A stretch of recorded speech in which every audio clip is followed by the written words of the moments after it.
بزرگوں، دوستوں، عزیز بچے اور بچیاں، رضا اردو اینڈ عربی تعلیم سے پڑھنے والے بچوں کے لیے آج کا سبق ہم پڑھیں گے نسیم اردو۔ سب سے پہلے اعوذ باللہ من الشیطان الرجیم، بسم اللہ الرحمن الرحیم۔ آج کا سبق ہے کالی آگ۔ آج ہم بھی دیکھیں اور سب لوگ پڑھیں، اللہ اکبر، باخبر ہو جائیں ابھی سے۔ کالی آگ، یہ کیسی آگ ہوتی ہے؟ ہم نے آج تک تو یہی دیکھا ہے ریڈ۔ آج دیکھتے ہیں کالی آگ کیا ہے۔ پڑھتے ہیں صاحب مصنف نے کیا لکھا ہے، آئیے دیکھتے ہیں۔ یہ ہے کالی آگ۔ دوزخ کی آگ کالی ہے، اس میں کافر اور منافق ہمیشہ رہیں گے۔ بہت سے مسلمان بھی اپنے برے اعمال کی سزا پانے کے لیے دوزخ میں ڈالے جائیں گے، پھر خدا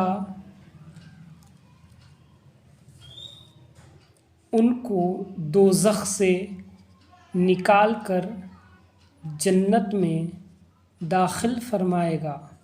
یہ بھی یاد رکھو کہ دنیا کی آگ خدا سے دعا کرتی ہے کہ مجھے اب دوزخ میں نہ ڈالنا۔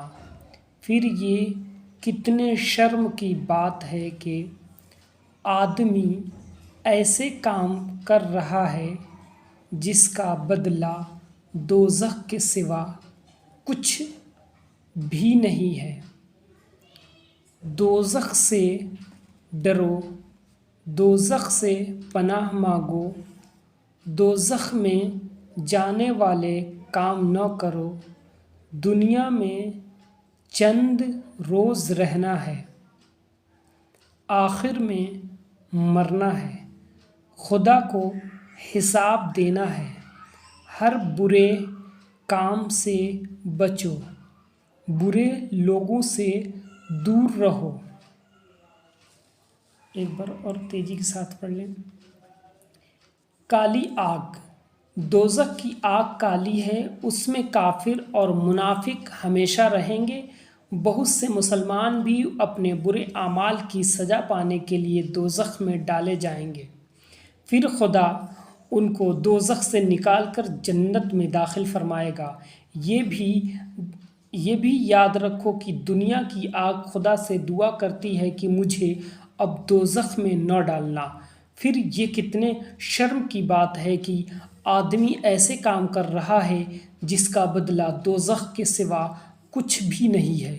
دوزخ سے ڈرو، دوزخ سے پناہ مانگو، دوزخ میں جانے والے کا نام نہ دوزخ میں جانے والے کام نہ کرو۔ دنیا میں چند روز رہنا ہے، آخر میں مرنا ہے۔ خدا کو حساب دینا ہے۔ ہر برے کام سے بچو، برے لوگوں سے دور رہو۔ عزیز بچے اور بچیاں، آپ نے دیکھا کہ یہ کالی آگ کیسی ہے اور یہ کن کے لیے ہے، تو اس لیے باخبر ہو جائیں اور اللہ سے دعا کریں کہ اللہ رب العزت ہم لوگوں کو اس کالی آگ سے بچائے، ہمیں بھی اور ہمارے تمام امت محمدیہ کو، اور جتنے بھی اہل اسلام ہیں، ایمان والے ہیں، ان سب کو۔ اور دھیان دیں، خوب اچھی طریقے سے پڑھیں، سمجھ میں آئے تو لائک، سبسکرائب، شیئر کریں۔